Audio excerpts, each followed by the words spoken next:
She became an internet and television celebrity right before her death this weekend. She said her goal was to begin a national conversation about how we handle the end of life. And true to her word, on Saturday, Brittany Maynard took her own life using medicine legally prescribed to her by a doctor. She was only 29 years old.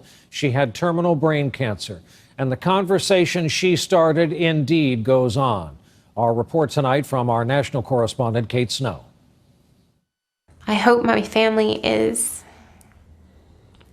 still proud of me and the choices I made. Brittany Maynard made an enormously difficult choice in an enormously public way.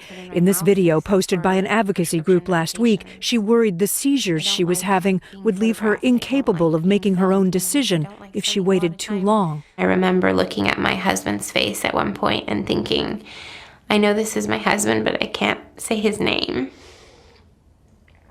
She and her family had moved to Oregon specifically because the state allows doctors to prescribe life-ending drugs.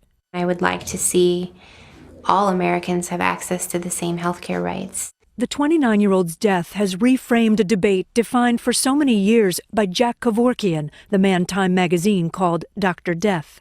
He scared people. He was almost like the wild-eyed fanatic.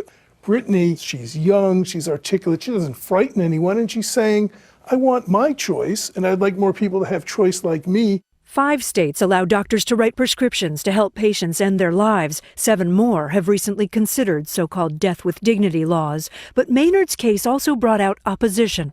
Brain cancer sucks in a really big way.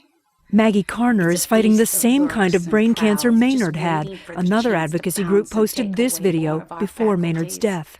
It's almost like you've stepped out on a ledge and you're ready to jump. I guess I'm yelling to you, Brittany, on your ledge. I'm asking you to stay with us as long as possible. And some doctors have concerns too. The patient has the autonomy to choose how they want to live or end their life.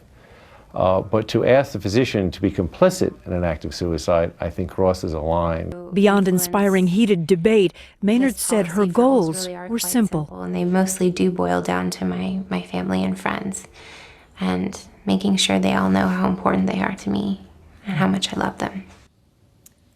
Maynard may have public opinion on her side. Gallup polls show a majority say doctors should be allowed by law to end a patient's life by some painless means if the patient asks. Whether that translates into legislation is a much more complicated political question, Brian. Kate Snow.